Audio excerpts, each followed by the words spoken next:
ساڵتان لەبێت بینەرانی کورسات نیوز من ڕۆتۆفیقم داڵخێم شەوی پانۆراما پێتان گەیشتنەوە بۆ قسە و باسکردن لەسەر هەرێم لەسەر هێڵی یەک هەڵوێستی و هەروەها لێک نزیک بوونەوە لە یەکتری.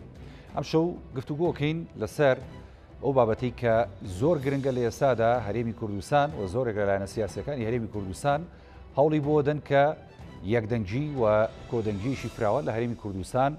بێتە ئاراوە بۆ سەرجەم پرسە گرنگەکە کە پەیوەندی هەیە بە هەرێمی کوردستان بە خەڵکی هەرێمی کوردستان بە لایەنە سیاسیەکانی هەرێمی کوردستان دوجار بە قەزیەیەشی گرنگ کە ئەویش مافەڕاوەکانی هەرێمی کوردستانە لە بەغدای پایتەخت و لە داهاتوودا دوای هەڵبژاردننی ئەنجومەنی نوێنەرانی عێراق ئەو مافانە چۆن لە بەغدا پارێزراوترەکەین و ئەوانەی کە بەدەست نەهاتووە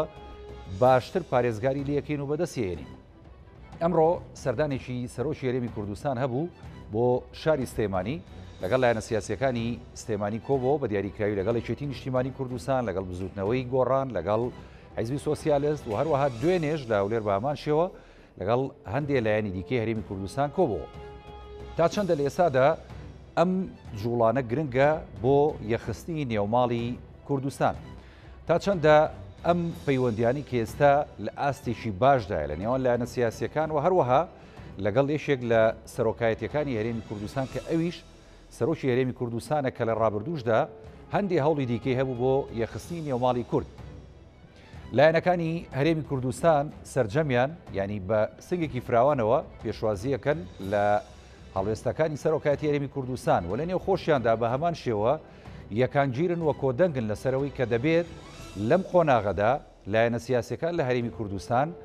یەکدەنگ بن و کۆدەنگ بن و هاوڕابن لەسەر زۆرێک لە بابەتە هەستیارەکان کە پەیوەندی هەیە بە هەرێمی کوردستانەوە. بیرمان نەچێت لەم ساڵدا هەڵبژاردنێکی گرنگ لە عێراق بەڕێوە چ کام هەڵبژاردنە بۆ هەرێمی کوردستان زۆر گرنگە چونکە شێوازی دەنگدان بۆ کاندیدانی ئەم هەڵبژاردنە گۆڕاوە. لەسەر ئەرزی واقع بینین کە هەندێک لە هاوپەیمانێتیەکان لە ئێستادا هاتۆتە بەرهەم و هەندێکی جێگای خۆشحاڵی زۆرێک لە خەڵکی کوردستانە بە دیاریکراوی هاوپەیمانەتی نێوان بزوتنەوەی گۆڕان و یەکێتی نیشتیمانی کوردستان و هەروەها لە یەکتێگەیشتنی یەکێتی نیشتیمانی کوردستان لەگەڵ هەریەک لە یەکگرتووی ئیسلامی کوردستان و هەروەها کۆمەڵی دادگەری کوردستان. دیارە ئەم هەنگاوانە لە داهاتوودا سەرجەمی بەخێر دەشکێتەوە بۆ هەرێمی کوردستان چونکە ئێمە قەزیە گرنگەکەمان لە بەغدادە. لە داهاتوودا کۆمەڵێک مەترسی لە نێو ئەنجومەنی نوێنەرانی عێراق دێتە گۆڕێ ئەگەر ئێمەی کورد یەکدەنگ نەبین ئەگەر لایەنەکان تەبانە بن لە بەغدا ناتوانین بەڕاستی قۆناغە مەترسیدارەکان تێپەڕێنین. گرنگی ئەم لێک نزیک بوونەوەنە لە ئێستادا چییە بۆ هەرێمی کوردستان و بۆ لایەنەکان و بۆ سەرجەم خەڵکی کوردستان. گفتوگۆکەین لەم بارەی و بە میوانداری هەرێک لە میوانە بەڕێزەکانم زۆر بەڕێز سەیدا لەتیڤ نێرۆی ئەندامی ئەنجومەنی سەرکردایەتیشیتی کە لە سوێدوێ لەگەڵمە بەخێر بێ سەیدا سپاس دەکەین ماندوو دەکەین. هەروەها بڕیارە کاک نزار مەلاغەفار پەرلەمانتاری پارتی لە پەرلەمانی کوردستان بەڵێ ئێستا لەگەڵمانە جەنابیشان لە هەولێرەوە کاک نزار ئەم کاتت باش سپاس دەکەین کە لە بەرنامەی پانۆراما لەگەڵمانی. سەرەتا بە ڕوخسەتی کاک نزار ئەگەر لە کاک لەتیفەوە دەست پێ بکەم سەیدا یانە بینین کە ئێستا خۆشبەختانە جموزوڵێکی باشێ لە هەرێمی کوردستان لە نێوان لایەنە سیاسیەکان بە ئاراستەی یەکگەڵوێستی یەکگوتاری و لێک نزیکبوونەوە تەبایی ئەگەر تا ڕادەیەکیش پێکێنانی لیست و پێکێنانی هاوپەیمانەتی نەبێ بەڵام ئەم کۆدەنگیە لێسادا دروست بووە. بەڕای جەنابتانەوە ئەندامی ئەنجومەنی سەرکردایەتی یەکێتی نیشتیمانی کوردستان ئەم قۆناغە چۆن هەڵسەنگێنن بۆ هەرێمی کوردستان و لایەنەکان بەگشتی. بەڵێ زۆر سپاس کاک کاورێ سڵاو بۆ بینارانی بەڕێز هەروەها سڵاو بۆ کاک نزار. یعنی ئەمەی ئەگەر سەیری مەشهدی ئێستا بکەین و قۆناغی ئێستاکە لە سەروبەندی ئامادەکاریەکان هەم بۆ ڕاگەیاندنی ناوی کاندیدەکان و فراکسیۆنەکان لیستەکان هەموو خۆ ئامادەکردنە بۆ هەڵبژاردن پێچەوانەی هەموو هەڵبژاردنەکان دیکەی ئەگەر سەیری هەرێمی کوردستان بکەین پێچەوانەکەی لە چیدا جاران لە سەروبەندی بانگەشە گرژێکی میدیای دروست دەبوو و ئەم گرژە میدیایە وای دەکرد کە گرژێکی سیاسی بەدای خۆیدا بینێ لە نێوان هێز و لایەنە سیاسیەکان و ئەو گرژە سیاسیە وای دەکرد کە تا ڕادێک ئەو گرژە شۆر دەبووە بوو ئاستی کەوادر و ئەندامانی هێز و لایەنە سیاسەکان و کاریگەریەکی نەرێنی دەکردە سەر لانی دەرونی جەمەوەری کوردستان و جوورێک لە بێزاری دروست دەبوو لە بانگشەی هەڵبژاردندا. ئەم جارە ئەگەر ئەمە خۆڕزک بێ یان بەرنامە ڕێژ بێ ئەمە شتی هەنگاوێکی زۆر ئەرێنیە کە دەبینین هەم ڕێکەوتن نامە هاتوتەکایەوە هەم لێک تێگەشتن هەم هەوڵەکان بەردامن بۆ فراوانکردنی ئەو لێک تێگەیشتنە لە نێوان هێز و لایەنە سیاسەکاندا ئەمە بۆ هەرێمی کوردستان و بۆ کەشێکی هێنانەکایی کەشێکی ئارام و کەشێکی سەقامگیریەکی هەمەلایانی کە پرۆسەی بانگەشی هەڵبژاردن بە شێوازێکی تەندروست بەڕێوە بچێ و لە هەمان کاتیشە بۆی کورد کە ئەمە زۆر جار قسە لەسەر ڕێکسی ناوماڵی کورد دەکەین خۆی ئامادە بکە بۆ قۆناغی دوای هەڵبژاردن چونکە وەکو ئاماژەت پێدا هەم شێوازی هەڵبژاردن گۆڕانکاری بەسەرداتوە هەم پەرلەمانێکی نوێ لەدایک دەبێ و حکوومەتێکی نوێ لە بەغدا لەدایک دەبێ ئەبێ بزانین ئەم حکوومەتە بە چ شێوازێک مامەڵە لەگەڵ هەرێمی کوردستان مامەڵە لەگەڵ مافە دەستوری و مافەڕەوەکانی خەڵکی کوردستان دەکا هەم پشکی گەلی کوردستان لەو حکوومەتەدا سەنگی کورد لەو حکوومەتەدا چی دەبێ کابێ ئەمە گرنگەکە لەمەدا ئێمە خۆمان بۆ هەردوو قۆناغەکە ئامادە بکە هەم قۆناغی هەڵبژاردن بە تایبەتی بۆ ناوچە دابڕێنراوەکان کە زۆر چارە نووسازە هەم قۆناغی دوای هەڵبژاردنیش لە بەغدا و بەغدای نوێواتە حکوومەتی نوێواتە پەرلەمانی نوێ واتە عاملی ئەو حکوومەتە لەگەڵ هەرێمی کوردستان و دەوری کورد لەو حکوومەتەدا و بە شێوازی چوونەتی مامەڵەکردن و هەوڵدان بۆ پاراستنی ئەو مافانەی کە لە چوارچەوەی دەستوری عێراقیدا بوو گەلی کوردستان فراهەم کراون و بەدیهێنانی ئەو مافانش کە پێویستی بە خەباتێکی دەستە جەمعی هە لە نێوان هێز و لایەنە سیاسەکانی کوردستان دەست خۆش سەیدا دێمە خزمەت جەناب سپاس دەکەم بەڵێ کاگێ نزار دووبارە ستاوت لێ بێت وەکو سەیدالەتی ڤاماژەی پێدا ینی ئەم ئەرزیەتە کە فراهەم کراوە لە ئێستادا لە پێش هەڵبژاردنەکانی پەرلەمانی عێراق یاخود ئەنجومەنی نوێنەرانی عێراق لە نێوان لایەنە سیاسەکانی هەرێمی کوردستان بۆ یەکەڵوێستی یەکگوتاری وتەبایی دیارە ئەمە گرنگە خۆی لە خۆیدا بۆم قۆناغە و گرنگترە بۆ قۆناغی داهاتوو کە دوای هەڵبژاردنەکانی ئەنجومەنی نوێنەرانی عێراقە بەڕاستی جەنابتان ئەم جوڵە سیاسی فراوانی لە هەرێمی کوردستاندا کە ئێستا دەیبینن ڕۆدا لە نێوان لایەنە سیاسەکان چۆن نەبینن واڵسەنگاندنتان چۆنە و داهاتووی پەیوەندیەکان چۆن نەبینن لە نێوان ئەم لایەنانەدا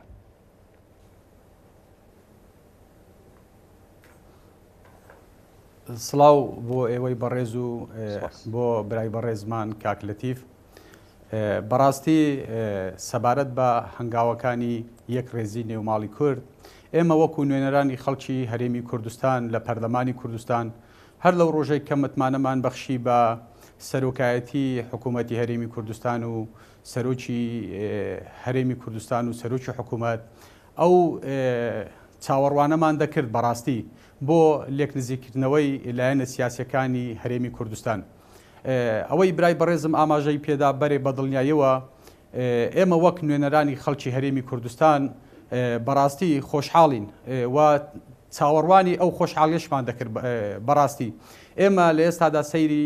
نێو شەقامی هەرێمی کوردستان دەکەین لەم چەند ڕۆژەی ڕابردوو هاوڵاتیانی هەرێمی کوردستان بە دڵخۆشیەوە ئەڕوانە ئەم هەنگاوانەی لێک نزیک بوونەوەی پارتە سیاسەکانی هەرێمی کوردستان و لە هەمان کاتیشدا ئەگەر ئێمە بڕوانینە ڕابردوو لە ڕابردوو کۆمەڵێک کێشە و گیر و گرفتمان بینی لە نێوان هەرێمی کوردستان و حکوومەتی مەرکەزدا و هاوڵاتیانی هەرێمی کوردستان کۆمەڵێک ئەزیەت و ماندیبوونیان چێشت لە نێوان ئەم کێشە و گیر و گرفتانە بۆیە ئەوەی هاوڵاتیانی هەرێمی کوردستان لی چاوەڕێ دەکرێت هەر ئەمەیە کە لایەنە سیاسیەکانی هەرێمی کوردستان یاخود پارتە سیاسیەکان بە یەکگرتوو بە یەک ڕێزی بستنە نێو هەڵبژاردنەکانی هەرێمی کوردستان و لەم چەند ڕۆژی ڕابردووش بینیمان کە ئەو بەڵبەست و یاخود ئەو بەستەڵەکانەی کە لە ڕابردوو لە نێو لایەنە سیاسیەکاندا بوو ئەوە جێی خۆشحاڵیە کە لە ئێستادا دەبینین لە دیداری سەرۆکی هەرێمی کوردستان و دیداری پارت و لایەنە سیاسیەکان کە ڕۆژانە پەیام و هەواڵی خۆش بە هاوڵاتیانی هەرێمی کوردستان دەگەێنن کەوە بۆ یەکگرتنی پارتە سیاسیەکان یاخود بە هاوپەیمانیەتێک دابەزنە نێو هەڵبژاردننی داهاتوو و ئەوەی ئێمە بەڕاستی پێشبینیمان دەکرد هەر ئەوە بوو لە لایەنە سیاسیەکان و لە هەرێمی کوردستان کەوە بیر لە داهاتووی هاوڵاتیانی هەرێمی کوردستان و بیر لە ئایندەی هەرێمی کوردستان بکەنەوە کەوا کۆمەڵێک گرفتمان لە ڕابردوو بینی بۆیە ئێمە نازانین لە ئایندەی حکوومەتی عێراقی چ دەگوزارێ ئایا ئەو حکوومەت و پەرلەمانەی کە داهاتوو چەندە هەماهەنگ و هاوکارە بێ لەگەڵ حکوومەتی هەرێمی کوردستان بۆیە لە ئێستادا ئەبێ لایەنە سیاسەکان بیر لەم هەنگاوانە بکەنەوە بیر لەوە بکەنەوە کە چیتر بەدەست ئەم کێشە و گیر و گرفتانە نەناڵین بیر لەوە بکەنەوە کەوا بە هاوپەیمانیەکی گەورە وەکو کورد بەشدار بین لە پەرلەمانی داهاتووی عێراق و لە ئایندەی حکوومەتی نوێی عێراق بۆیە زەرورە و بە پێویستیشی دەزانین کەوا ئەم نزیکبوونەوەیە ئایندەی ملەتی کورد بەرە و شێوازێکی دیاری ڕوونتر ببە. کاک نسار جەنابتان وەکو پەرلەمانتاری پارتی لە پەرلەمانی کوردستان ینی ئاراستەی هەنگاوەکانی لایەنە سیاسەکان لە ئێستادا لە هەرێمی کوردستان ینی بەتەنگ پێکێنانی هەم هاوپەیمانەتی هەم یەکەڵوێستی هەم تەبایی و یەکڕیزی لە نێو ماڵی کووردا بە یەک ئاراستە دەبینن یاخود ئەتوانین بڵین لە هەندێک لایەن کەم تا زۆر ینی هەنگاوەکان تۆزێ سستن. بە نەزەری ئێمەی نوێنەرانی خەڵکی کوردستان هیچ گرفتێک نییە هاوپەیمانەتی یاخود هەماهەنگی لە نێوان پارتێکی سیاسی ئەنجام دەدرێت. بەڕای ئێمە هەمویان جێی دڵخۆشین هەر لایەنێک کە لە بەرژەوەندی هاوڵاتیانی هەرێمی کوردستان بە یەک پاکێج یاخود بە یەک لیست دابەزی ئەمە هیچ نیگەرانیەک نییە بەڵکو جێی دڵخۆشیە. بۆیە ئێمە لێرەوە داواکارین لەو منبەرەوە هەموو پارتە سیاسیەکان لە هەرێمی کوردستان کار لەسەر گەڕانەوەی ئەم ناوچە داگیرکراوانەی هەرێمی کوردستان بکەن یاخود کار لەسەر ئایندەی ئەو هاوڵاتیانەی هەرێمی کوردستان بکەن کە تا ئێستاش لە بینی دوو ئیدارەی مەرکەز و هەرێمدا ڕوبەڕووی کۆمەڵێک کێشە و گیر و گرفت بووینەوە. بۆیە بە ڕێی من لە ئێستادا پارتە سیاسیەکان بیر لەوە دەکەنەوە کەوا لە هەڵبژاردننی داهاتوو یاخود لە حکوومەتی نوێ و پەرلەمانی نوێی حکوومەتی عێراقی ئەو قەیران و بەڵبستانەی کە لە ئێستادا هەبوون دووبارە نەبنەوە و ئایندەی کوردیش بەهێزتر و بەگەشتر و یاخود کورد بە پێگەیەکی بەقووەتر چاوەڕێ دەکرێت بستەنێ و پەرلەمانی داهاتووی عێراق. دەست خۆش کاک نزار دێمە خزمەت جەنابەت بەڵێ سەیدا لەتیف. یعنی لە چەند ڕۆژی ڕابردوودا هەر بە ئاراستەی یەکەڵوێستی نێوماڵی کورد و هەروەها یەکگوتاری و دروستکردنی هاوپەیمانەتی کۆمەڵێک جوڵەمان بینی بە دیاریکراوی لە نێوان یەکێتی نیشتیمانی کوردستان و بزوتنەوەی گۆڕان کە پێکێنانی هاوپەیمانەتیەک و بۆ هەڵبژاردنەکانی ئەنجومەنی نوێنەرانی عێراق کە لە مانگی داکرێت. گرنگی ئەم هاوپەیمانەتیە لە ئێستادا بە دیاریکراوی بۆ خودی هەردوو لایەن چیەوە بۆ خەڵکی هەرێمی کوردستانی چیەوە پێشبینی ئەکرێ ئەم هاوپەیمانێتی فراوانتر بێ لە داهاتوودا؟ خۆی ئەم ڕێکەوتن نامایە ینی ئەبواە زووتر بکرێ واتەمە بەسمە نزیکبوونەوەی ئەم دوو لایەنەوە نهێشتنی ئەو ساردی کە لە نێوان ئەم دوو لایەنەدا هەبوو. ئەمە ینی لەلایەکەوە بە مەبەستی ئەو هەنگاونام بوو ئەو یەکریزی و تەبایی کە هەموو خەڵکی کوردستان داوا دەکەوە دروشمێکی بۆتە دروشمێکی سەرەکی هەموو هێزولانە سیاسەکانی کوردستان کە داوای یەکریزیەکی نیشتیمانی و ڕێخسی ناوماڵی کورد دەکەن. بەڵام ئەمە ئەگەر بین وردیکەینەوە ئەم ڕێکەوتن نامایە یان ئەم هاوپەیمانیە کە لە نێوان یەکێتی و بزوتنەوە گۆڕاندا بووە و ئەو لێک تێگەشتنێک کە لەگەڵ دوو هێزی دیکەی کوردستانیش کە دەکەنە چوار حزبی سەرەکی کوردستان. یعنی ئەم ڕێکەوتن نامایە و ئەم لێک تێگەشتنە کەوابێ ئەمە هەنگاوێکی زۆر ئەرێنیە و دەتوانین بڵێن ڕووداوێکی سیاسی ئەرێنیە کە چوار لایەنی سیاسی دەگەنە ئەنجامێک یان دەگەنە بیرکردنەوەیکی هاوبەش بوو ئایندەی زەرورەتی قۆناغەکەش بەڵێ زەرورەتەکەش وا دەخوازێ ئەمە وەکو چوار هێز بەڵام وەکو بزوتنەوەی گۆڕان و یەکێتی ئەمە پێویستی بە وردکردنەوە هەیە. ئەم دوو هێزە زۆرینەی قیادە یان ئۆرگانەکانیان لەم دەڤەرن. ئەگەر ئێمە باسی سلێمانی و هەڵەبچە و ئەم دەڤەرە بکەین میدیای ئەم دوو لایەنە میدیای سەرەکی لەم دەڤەرەیە و جەماوەری زۆرینەی جەماوەری ئەم دوو لایەنە زیاتر لەم دەڤەرەیە و هەردوو لە ئیدارەی مەحەلیدا ئیدارەی هاوبەشن بەڵام ساردیەکە بوو جات لەلایەکەوە ساردی هەبێ و هەندێک جار ینی گرژیەکی میدیایی دروست دەبێت و پێکەوە شەریکن یان شەریکی ڕاستەقینەن لە ئیدارەی مەحەلیدا بەڵام لە لایەکتریشەوە لە ڕووی سیاسیەوە ساردی هەبوو لە ڕووی میدیاییەوە ساردی هەبوو ئەمە کاریگەریکی نەرێنی هەبوو. ئەمە زۆر جار وا دەکرد کە لە هەولێریشەوە دەیان و سلێمانی پێویستی بە سەقامگیری یان هەندێک جاران سلێمانی کێشە بۆ هەولێر دروستەکە کەوابێ ئەبێ ئەم جارە پێچەوانەکە ڕاست بێ سەقامگیریەکی هەمەلایانی لە سلێمانی دروست بێ بۆ هەموو ئەمەما کاریگەری نەرێنی بوو بۆ هەموو هەرێم بۆ هەولێر بۆ حکوومەتی هەرێم دروست دەکات لەلایەکی دیکەوە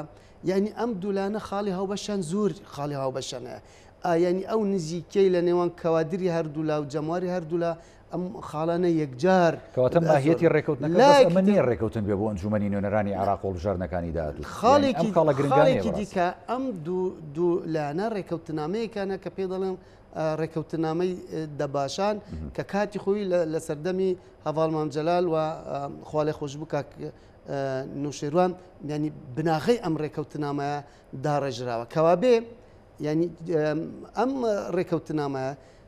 هەم بەشێکی ئەو ڕێکەوتنامەیە دەباشان جێبەجێ دەکە هەم دەبێتە کردنەوەی دەواازەیەکی باش بوو هەوڵدان جێبەجێکردنی برگەکانی دیکەی ئەو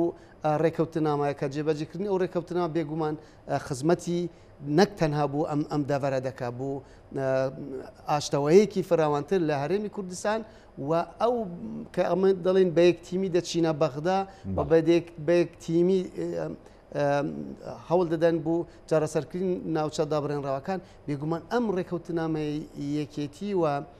بزوتنەوەی گۆڕان خزمەتێکی یەکجار زۆر دەکا و جگە لەمە ئەو لێک تێگەشتنە یەکێتی لەگەڵ کۆمەڵ و یەکگرتووی ئیسلامی بێگومان ئەمەش چکاوانیش دوو هێزی دیکەی سەرەکین ئەبنە چوار هێزی سەرەکی لێک تێگەشتن و یان ڕێکەوتنامە و لێک تێگەشتن دروست دەبێت ئەمە زەمینە سازیەک دەخڵقێنێ بۆی لەگەڵ هێز و لایەنەکانی دیکە شەوڵەکان بەردەوام بێ بۆی کورد وەم قۆناغەوا دەخوازێت کە یەکتیم بێت چونکە هەر کاتێک کە کورد یەک ریز و تەبا بووە هەر لە داڕشتنی بەرنامەی ڕاپەڕین ئەنجامدانی ڕاپەڕین ڕوخانی ڕژێم دوای ئەوە بوو مەسلەی ناوچە دابڕێنراوەکان و ئەو فترەی کە سەرقالی گەڵالەکردنی دەستوری عێراقی بوون و دەنگدان لەسەر دەستوری عێراقی و کۆمەڵی قۆناغی دیکە هەر کاتێک کە کورد تەبا بووە دەستکەوتی زۆری هەبووە ئەو قۆناغانە یان ئەو کاتانای ئەو گۆڕانکاریانەی کاتونەتە پێشەوە و کورد تەبا نەبووە نەک دەستکەوتی بەدەستنهێنەوە ئەو دەستکەوتانە کە هەشمان بووە کەوتونەتە جۆرە هاوپەیمانێتیانە توانین بڵین لە داهاتوودا لە دوای هەڵبژاردنەکانیش بۆ ئەنجومەنی نوێنەرانی عێراق دەکرێت بەرەیشی فراوانی کوردستانی دەکرێت ئەمە فراوانتری بکرێت دەست خۆش سەیدا لەتیف بەڵێ کاگێ نزار ئەنی هەروەکو بەڵێ ئەوی پێوەستە بەیەکێتیەوە ئێمە لە کۆبوونەوەی سەرکردایەتی هەواڵانی مەکتەبی سیاسی هاوسەرروکانمان سەرپشکردن لەگەڵ کوی هێزولانە سیاسەکان دانوستان بکرێت بۆ ئەم ڕێککەوتن هەم بگەنە ڕێککەوتن هاوپەیمانی هەم لێک تێگەشتن لەگەڵ هەموو هێزولانە سیاسەکان لە پێناو تەبایی لە پێناو یەک درگاکان کراوە ینی هیچ ئەوەیەک نەبووە لەوە بە کوی دەنگیش بڕیاردراوە قسە لە سەرەوە نەکراوە بڵێن تەنها لەگەڵ ئەلیف و یان لەگەڵ بابێ گرنگە دەستخۆش سەیداڵەتی بەڵێ کاگێ نزاریانی هەر سەبارەت بە هەندێک ساردی نێوان لایەنەکانی هەرێمی کوردستان بە دیاریکراوی ئەگەر ینی ڕوونتر قسە بکەین لە ماوەکانی ڕابردوو لەگەڵ بەشێک لە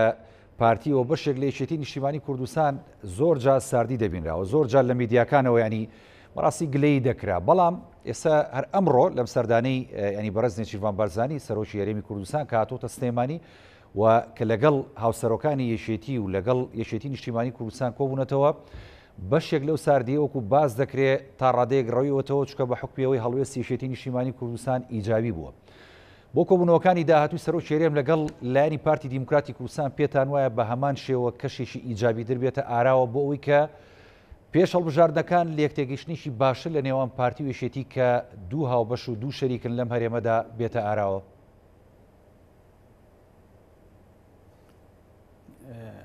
کاکێ هاوڕێ سەبارەت بە حکوومەتی هەرێمی کوردستان لێستادا حکوومەت خاوەنی کیان و خاوەنی حکوومەت و ئۆرگانەکانی خۆیەتی ئەو حکوومەتە شەراکەتەی کە ئێستا لە حکوومەتی هەرێمی کوردستان لە ئارادایە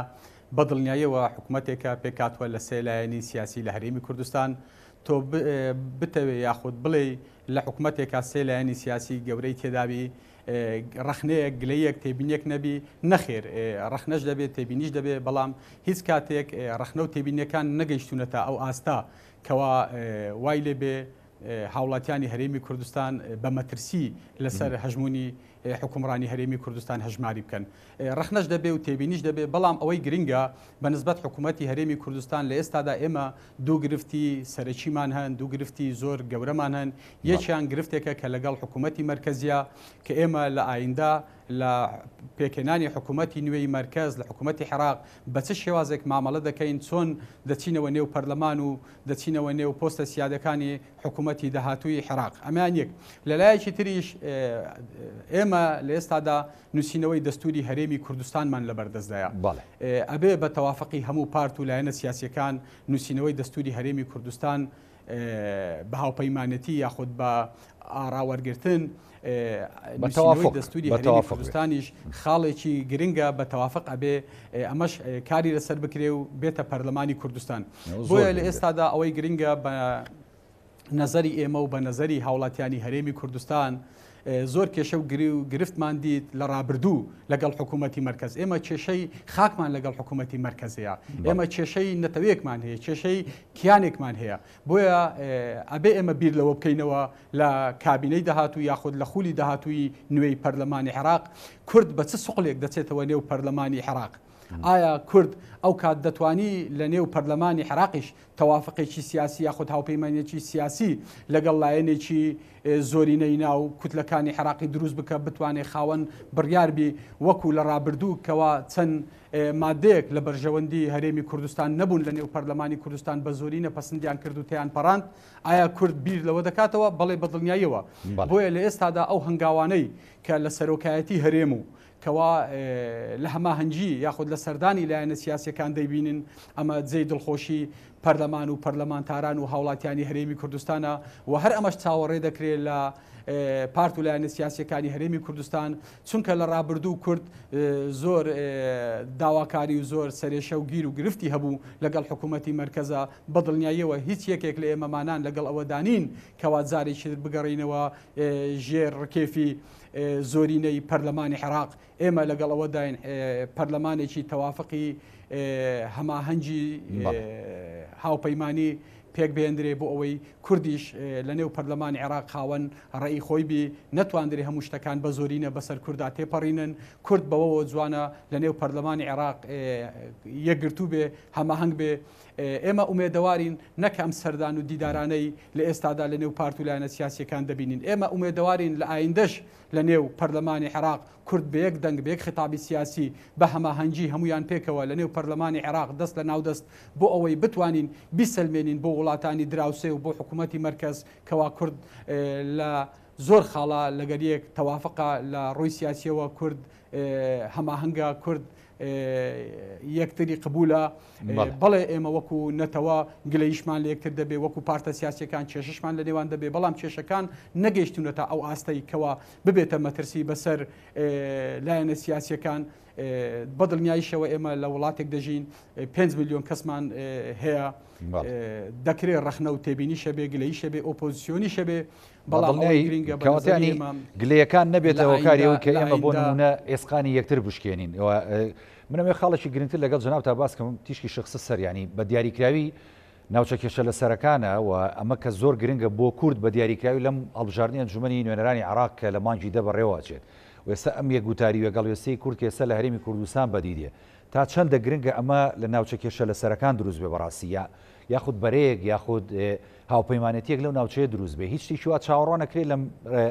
هاتوچۆی نێوان لایەنەکان کێسە لە هەرێمی کوردستان دەگوزارێت کاکێ هاوڕێ ئێمە ناڵین ناوچە کێشە لە سەرەکانیش بەڵکو ئێمە دەرین ناوچە داگیرکراوەکان چونکە لە نێو هەر دڵی هەر تاکێکی ملەتی کورد هەمان محانات و هەمان تێبینی و هەمان بۆچوون هەیە سەبارەت بە یەک بستی خاچی هەرێمی کوردستان کەلامان مقدس و پیرۆزە هەر لە خانەقین و مەندەلیوە بگرە تاک و زاخۆوە ئەمە هەمووی خاچی هەرێمی کوردستانە تۆ بینیت لە هاتنی لێشاوی تیرۆرستان بۆ سەر هەرێمی کوردستان کورد شەڕی لە جیاتی هەموو جیهان کرد کورد شەڕی ڕێکخراوێکی تیرۆریستی زۆر بەهێزی کرد کورد توانی چەند هزار کیلۆمەترێک لە سنووری خاچی هەرێمی کوردستان بپارێزێ کورد خۆی ناسان بە دنیا کورد سەلماندی کەوا لە زۆر گرفتی سیاسی کورد یەک ڕێیە هەماهەنگە ئێمە بینیمان کە لە هێرشەکانی تیرۆریستانی داعش بۆ سەر هەر بنکەیەکی پێشمەرگە کە داهات نەیان دەپرسی ئەمە بنکەیەکی کام پارتی سیاسی کام لایەنە یاخود ئەمە بارگای کام حزب کام حزب نییە ئەوان بەرنامەی ئەوان ئەوە بوو کە ئەمە کوردە و وڵاتی کوردستانە و خاکی کوردستانە و کوردێک بەرگریەکە لەم خاکە بۆیە دوژمنی کورد چۆن سەیری کوردەکە کوردیش ئەبێ بە هەمان بۆچوونەوە سەیری خۆی بکە بیر لە پتەوکردن یاخود بیر لە بەهێزی نێوماڵی کورد بکرێتەوە بەڕاستی هاوڵاتیانی هەرێمی کوردستان لە دەست هەندێک ناتەوافقی سیاسی بەدەست هەندێک گرفتەوە نیگەرانن بۆیە لە ئێستادا زۆر گرنگە بە نسبەت کورد کەوا خطابی سیاسی هاوپەیمانێکی نوێ هەماهەنگێکی نوێ کورد نێوماڵی خۆی ڕێک بخاتەوە و لێرەشەوە بەڕاستی ئەم هەنگاوانەی سەرۆکی هەرێم مەبەستم لە سەرۆکی هەرێمیش نامەوێ ئێوە و بینەران وای لێ تێبگەن کەوا سەرۆکی هەرێم سەر بە پارتێکی سیاسی دیاری کراوە نەخیر هەموو هەنگاوێکی باش ئێمە بە ئیجابی دەبینین بە سەرکەوتوی دەبینین سەرۆکی هەرێم و جێگری سەرۆکی هەرێم کە ئەمانە ئەم دیدار و سەردانانە دەکەن لەسەر ئاستی سەرۆکایەتی هەرێم بەڕاستی ئەمە جێی دڵخۆشیە گرنگ جوڵەی سیاسی گەرموگوڕ هەبێت گرنگ ئەو چەقبەستووی کە لە ڕابردوو هەبووە ئەمە بڕێوێتەوە خۆی ئەمە گرنگی قۆناغەکەی بەڕاستی کاک نزار بەدڵنیاییەوە هاوڵاتیانی هەرێمی کوردستانیش هەر چاوەڕێی ئەوە لە پارت و لایەنە سیاسیەکان و لە سەرۆکایەتی هەرێمی کوردستان دەکەن و ئینشاءڵڵا ئایندەش هەروە دەبێت دەست خۆش کاک نزار دێمە خزمەت جەنابەت بەڵێ سەیدا لەتیف ینی قۆناغیشکی گرنگ کە ئێمە چاوەڕوانین ئەمومان نەزانین بەڕاستی هەڵبژاردنەکانی ئەنجومەنی نوێنەرانی عێراقەیە ئێستا ئەم ینی شینەمان بۆ ئەوەیە کە یەکگرتوو بینەوەیە هەڵوێز بین لە ناو هەرێمی کوردستانە بۆەوەی کە ئەو دەستکەوتانی هەمان بووە بیپارێزینەوە ئەوەشی کە نەمانتوانیوە پارێزگاری لێ بکەین توانین بەدەستی بێنینەوە ئەویش بەماشەوە پارێزین بە دیاریکراوی وەکو کاک نزاریشی ناوچە داژی کراوەکان یاخود کێشە لە سەرەکان یاخود دابڕێنراوەکان چکە هەر کەسە و بە جۆرێکانی ناوی دەێنێ ئەمە ئێستا کورد دەبێت چۆن لێ خۆی ڕێک بخاتەوە بەڕاستی ئەم هاوپەیمانەتیانی کە لە هەرێمی کوردستان پێک دێ کاردانەوە و ڕنگدانەوەی چیە بێ بۆ ئەم ناوچانە لە داهاتوودا بە دیاریکراوی وڵا بەر لەوەی وەڵامی پرسیار بدەمە سەبارەت بە دەستوری هەرێم ینی من ڕێی خۆمەمەی شخصیە ڕاستە دەستور زۆر زەڕورە و بەهۆی نەبوونی دەستورەوە بەشێک لە کێشەکانی هەرێمی کوردستان هەم کەڵەکە بوون هەم ڕوو لە زیاد بوونە هەم بەردەوامن و هەم بەهۆی نەبوونی دەستورەوە هەندێک کێشە بێچارەسەر ماونەتەوەتە زەڕورە دەستورمان هەبێ بوو چارەسەرکردنی هەندێک کێشەی بە شێوازێکی چارەسەرێکی ڕیشەی بۆ هەندێک کێشەی قۆڵ وە کە ئەم کێشانە بەروکی هەرێمی کوردستانیان گرتوتە بەڵام قسەکردنەکە لەسەر کەی هەوڵ بدرێ بۆ ئامادەکردنی یعنی دەست بە دەستور بەڕێی من ئەم قۆناغە گونجاو نییە بۆ گونجاو نییە ئەم کەشە ئارامەی کە باسمان کرد ئەم ینی هەنگاوەکەم بەرەو ڕێخستی ناو ماڵی کورد ئەگەر دەست بە دانوستان بکرێ یان لیژنەکان پێک بێنن بوو مەسلەی دەستور نەک لە نێوان حیزبەکان تەنانەت لە ناو خودی حیزبەکان خۆشیانە بچوونی جیاواز دروستە بێ کاتێکی زۆری دەوێت و وەک چوون بودجەی عێراق بە تایبەتی پشکی هەرێم لە بودجەی عێراق لە بەغدا بوو بەشێک لە بانگەشەی هەڵبژاردن کاتێکی زۆری خایاند و خەریک بوو ینی کێشەکان بگەنە بنبەست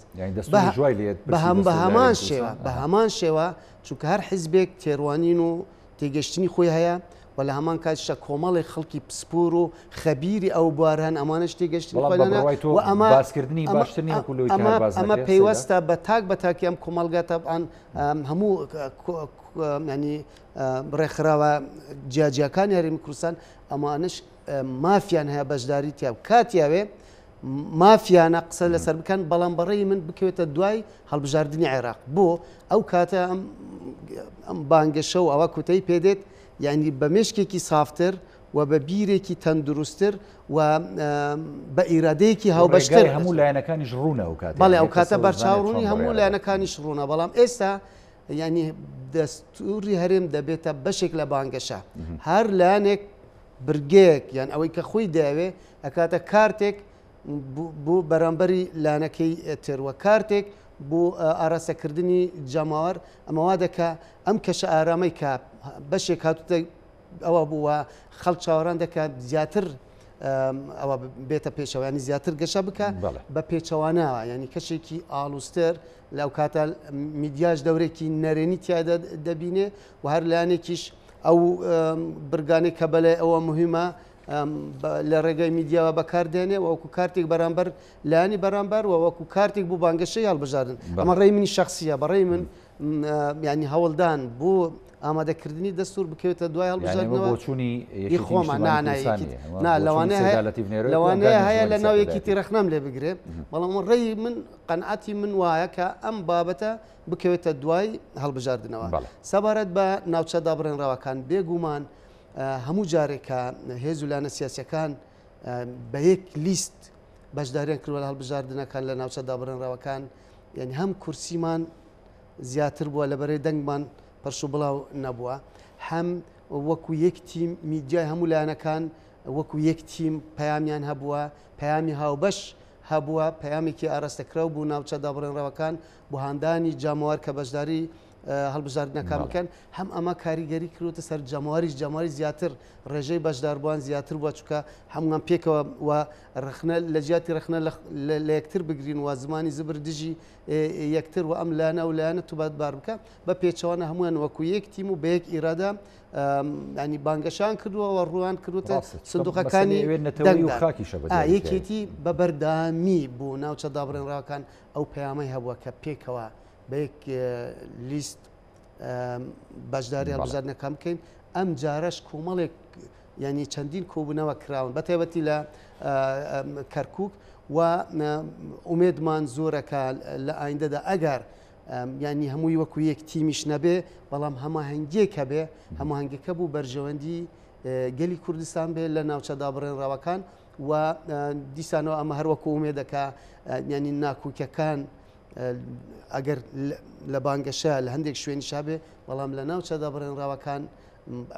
نەرمیەکە بێ لە نێوان هێز و لایەنە سیاسیەکان و پەیامەکانمان پەیام بێ بۆ خەڵکی کوردستان پەیامی نەتەوەی بێ باڵێ بوو ناوچە دابڕێنراوەکان پەیامێکی نەتەوەی بێ ئاسەیە لە سلێمانی لە هەولێر لە دهۆک لە هەڵەبچە پەیامەکانمان پەیامی حیزبی بێ بەڵام بۆ ئەو ناوچانە پەیامەکانمان پەیامی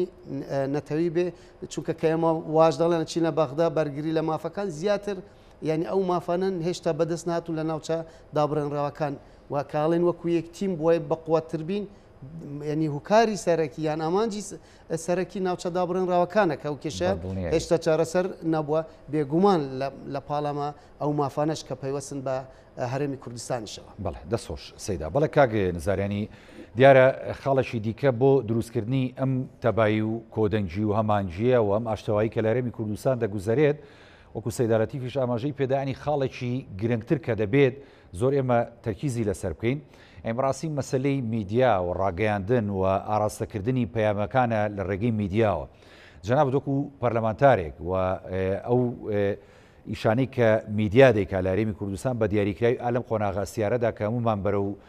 یەکانگیری و تەبایی و یەکێزی دەچین لە هەرێمی کوردستان بۆ خۆ ئامادەکردنمان بۆ حەدەسێکی گرنگ کە پەیوەندی هەیە بە ئایندەی هەم هەرێمی کوردستان هەم مافەڕاوەکانمان کە لە بەغدایە دەبێت ئەو پەیامەت چۆن بێ و ڕۆڵی ئێوەی پەرلەمانتاران بە دیاریکراوی دەبێت چی بێت ئالەم ئاراستەیەوە بەگشتی سەبارەت بە پرسیارەکەی جەنابەتێک کاکێ هاوڕێ ئەمە بێ لە دەستپێکا وڵامی برای بەڕێزم کاکلەتیف تەبعاً بۆ چوونی من جیا لەگەڵ بۆ چوونی برای بەڕێزم کاکلەتیف من وای نابینم لەبەرەوەی ئێمە 30 ساڵە حکومڕانی هەرێمی کوردستان دەکەین بە زەروری دەزانین کەوا نووسینەوەی دەستوری هەرێمی کوردستان لە ئێستادا و بە تاخیریشی دەزانین بەڵام ئاماژەی پێداوتی ئەمە ڕێی شخصی منە ڕێی حزبەکەم نییە بۆیە بۆ چوونی منیش لە بۆ چوونی کاکلەتیف جیایە چونکە حکوومەتی هەرێمی کوردستان ئەوە 30 ساڵە حکومڕانی هەرێمی کوردستان دەکا ئێمە خاوەنی کۆمەڵێک دەستکەوتی گرنگین بۆیە بە زەروری دەزانین و تاخیریشین تاکو ئێستا کە دەستورێکی هەرێمی کوردستانمان نییە و نەمان نووسیتەوە ئەمەیان خاڵک سەبارەت بە پرسیاری جەنابی شێت بەڕاستی ڕاگەیاندن بەرپرسیارێتیشی گەورەی ئەکەوێتە ئەستۆ چۆن تاکێکی ملەتی تاکێکی ئێمە بەرپرسیارەتی دەنگدانی لە ئەستۆیە ڕاگەیاندن بەرپرسیارەتێکی گەورەی زیاتری لە ئەستۆیە بۆیە ئەبێ ڕۆلی ڕاگەیاندنیش کەمتەرخەم نەبێ هەر پارت و سیاسێک هەر لایەنێک لە لایەن خۆیەوە داوا لە ڕاگەیاندنەکانی خۆیان بکە ڕۆڵێکی نەتەوەیی ببینن بۆ وەگەڕخستن یاخود بۆ تەژیحکردنی هاوڵاتیانی هەرێمی کوردستان کەوا ڕوو لە سندوقەکانی دەنگدان بکەن بە حەماسەتێکی زۆرەوە خەڵک بەرەو پیر انتخاباتەوە بڕوە بۆیە ڕۆڵی ڕاگەیاندنیش ڕۆڵێکی گرنگ و کاریگەر دەبێت ئەمەیان وەڵامی جەنابەت وە لە هەمان کاتیشدا بابەتێک کە زۆر گرنگە ئێمە قسەی لەسەر بکەین بابەتی نەتەوەکان بەڕاستی وەکو کلدان ئاشور تورکمان کە ئەمانش لە هەرێمی کوردستان لە خۆشگوزەرانی و ئستقراریەت و ئەمنیەتی هەرێمی کوردستاندا دەژین بەڕاستی ئەمەش خاڵێکە ئەبێ بە تەوافقێکی سیاسی بە پێگەیەکی بەهێزیش لەگەڵ ئەم نەتەوانە بەشدار بن لەگەڵ پێکاتە جیاوازەکان بەشدار بین چونکە لە پێشتر مافی پێکاتەکانیش لە پەرلەمانی عێراق و لە ناو حکوومەتی عێراق هەتا ڕادەیەک پێشەل کرابوو استحقاقێکی تەواویان پێ نەدرابوو بەردەوام ئێمە پارتولایەنە سیاسی کوردیەکان ئێمە کورد زیاتر داکۆچیمان دەکرد لەسەر مافی پێکاتەکان بۆیە لە ئێستادا بە زەروری دەزانین لە هەڵبژاردننی داهاتوو پێکاتەکانیش بە ئەهمیەتەوە بە هەماهەنگێکەوە بە لیستێکی تەوافق بڕژێنە هەڵبژاردن و بەبایەخ و بە گرنگێکی ئەهمیەتیان پێ بدرێ بۆ ئەوەی پێگەی ئەوانیش لە خولی داهاتووی پەرلەمانی عێراق بەهێز ببینین لە نێو پەرلەمان و جارێکی تریش دووبارەیەکەمەوە ئەوەی جێی خۆشحاڵیە لە شەقام و لە ناو هاوڵاتیانی هەرێمی کوردستان کە لێستا تا دەبینین سەردان و جوولەی سەرۆکی هەرێمی کوردستان و سەرۆکایەتی هەرێمی کوردستان بۆ ناو لایەنە سیاسەکان و لێک نزیکردنەوەی پارتە سیاسەکان ئەمە بابەتێکی دڵخۆشکەرە بە نەزەری هاوڵاتیانی هەرێمی کوردستان کەوا ئەڕوانینە ئایندێکی گەشت بۆ حکوومەتی داهاتوو نامانەوێت چیتر ڕوبەڕووی ئەو کۆمەڵە گرفتانە ببینەوە لە نێو لەگەڵ حکوومەتی مەرکەزا کە پێشتر گرفتی اقتصادی و ئابووری گرفتی سیاسی گرفتی خاک کۆمەڵێک گرفتمان هەبوون بۆیە هیوادارین لە ئایندە لە پێکێنانی پەرلەمانی داهاتوو کابینەی نوێی حکوومەتی عێراقی داهاتوو ڕوبەڕووی ئەم گرفتانە نەبینەوە ئەمەش بەچی دەکرێت بە یەکگرتووی لایەنە سیاسیەکان و بە تەوافقی گەلی کورد بە ڕێخستنەوەی نێوماڵی کورد لێرە و لە بەغدا ینی خاڵێکی دیکە ژەبێ کە جەناب بچووکە پەرلەمانتاری پەرلەمانی کوردستانی فراکسیۆنە جیاوازەکانی نێو پەرلەمان و ڕۆڵی موسسەی پەرلەمان وەکو دەستگایەکی سربەخۆ لە هەرێمی کوردستانە ئەم ڕۆڵی چۆنە بێت لەم ئاشتەوایی و لێک نزیکبوونەوەی لایەنە سیاسەکان بە دیاریکراوی چکە هەموم لایەنانی کە لە دەرەوە سە گفتوگۆکەن دیارەمو فراکسیۆنیان هەیە لە نێو پەرلەمانی کوردستانە ئێوە ڕۆڵتان چیە بێت لەم ڕۆ بەڕاستی بە دڵنیایەوە ئەمەش پرسیارێکە کەوا هاوڵاتیان چاوەڕێی وڵامی ئەم پرسیارە دەکەن هەر پەرلەمانتارێک یاخود هەر چەند پەرلەمانتارێک کەوا سەر بە پارتێکی سیاسی بەلایەنێکی سیاسین چاوەڕێی ئەوە دەکەن کەوا هەڵوێستی لایەنە سیاسەکان لە بەرامبەر یەکتردا چۆنە بێ بەڵام ئەوەی جێ دڵخۆشیە وێڕای کەم و کوڕی وێڕای تێبینی و گلەیی لە نێوان پارتە سیاسەکانیش پێشتر لەسەر شێوازی هەندێک گلەی و کەم و کورتی کە لە یەکتر هەبووە بەڵام پەرلەمان بە یەک تیم بە یەک فراکسیۆن هەمویان وەکو پەرلەمانتار وەکو نوێنەری خەڵکی کوردستان لە پەرلەمان ئەدای خۆیان نواندووە و کاری پەرلەمانتاریان پیشانداوە دەست خۆشکاک نزار سپاس دەکەم بەڵێ سەیداڵەتیڤانی ئەمەی کێستا لە هەرێمی کوردستان دەگوزارێت وەکو کاکنزاریش ئاماژەی پێدا بەڕاستی زۆر مای دڵخۆشی هاوڵاتیانە بەڵام خاڵێکی گرنگتر ئێمە بیرمان نەچێت کە زۆر جار بە کارتێکەرە ئیقلیمیەکان کاریگەر بۆ سەردۆخی هەرێمی کوردستان بۆ سەردۆخی پەیوەندی نێوان لایەنە سیاسیەکان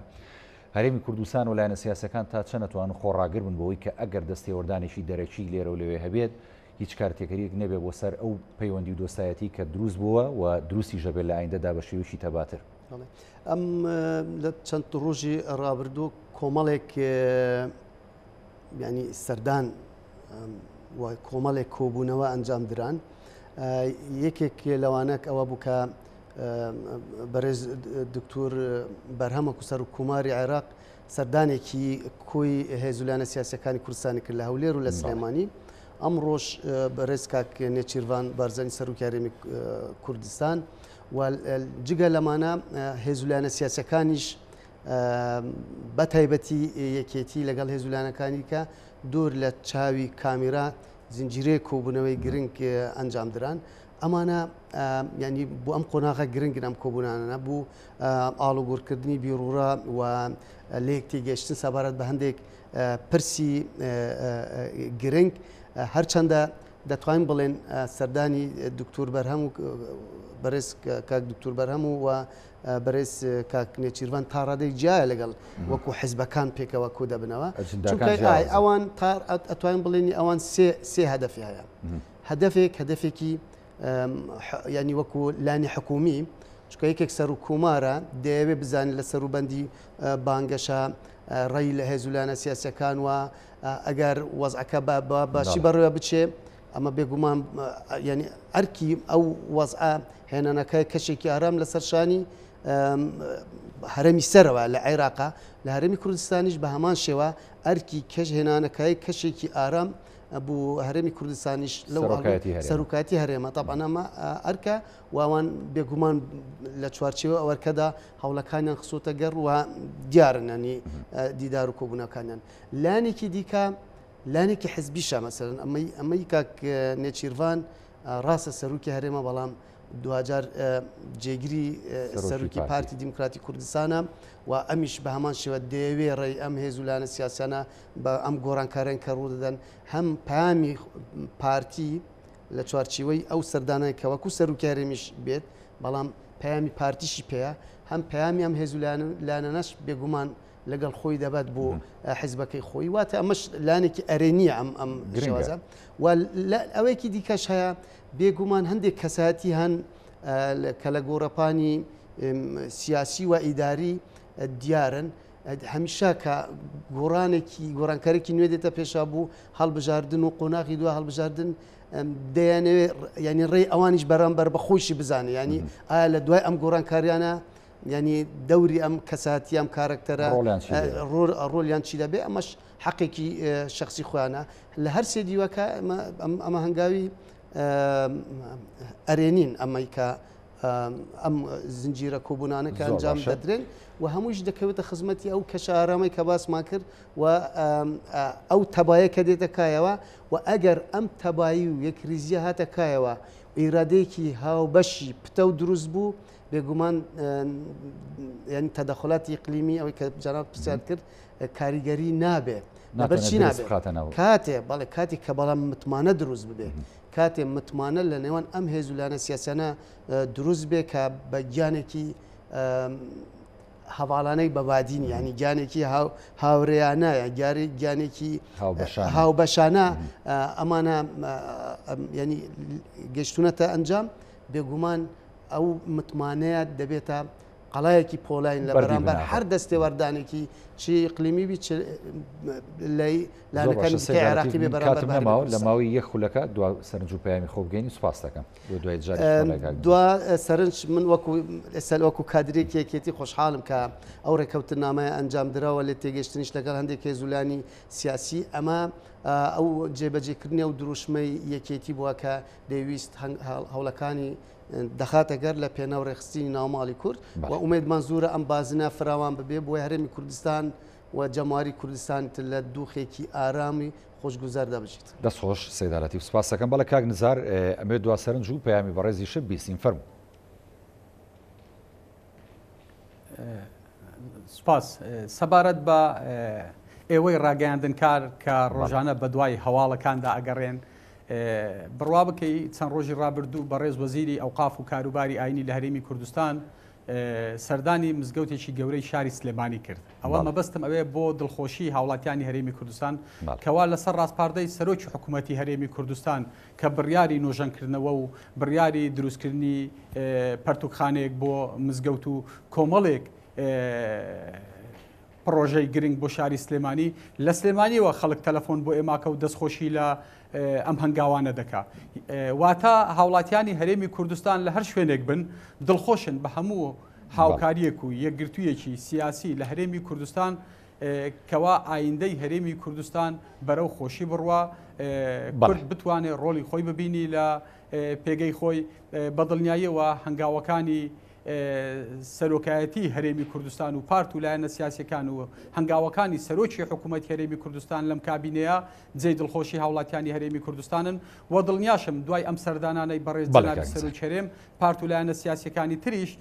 بۆی هەیە جاریشتر سەردانی هەولێر بکەن و لە هەولێریش دابنیشن بۆ ئەوەی زیاتر لێک تێگەیشتن و هەماهەنگی نوێ ئەنجام بدەن. بە هیوای قوڵبوونەوەی ئەم تەبایە لە نێوان لایەنە سیاسیەکان زۆر سپاس بۆ زۆر بەڕێز کاک نزار مەلاغەفار پەرلەمانتاری پارتی لە پەرلەمانی کوردستان کە لە شاری هەولێر لەگەڵ مامی سوپاس دەکەم. ئەوە زۆر سپاس بۆ بەڕێز سەیدالەتی بنێڕۆی ئەندامی ئەنجومەی سەکردایەتی شێتی کە لە سۆدۆ لەگەڵ مامی سوپاس سەیدا. وەڵام بینەرانی بەڕێز ئەڵقێم شەوی پانۆراماتان پێشکەش کرا خواتان لەگەڵ.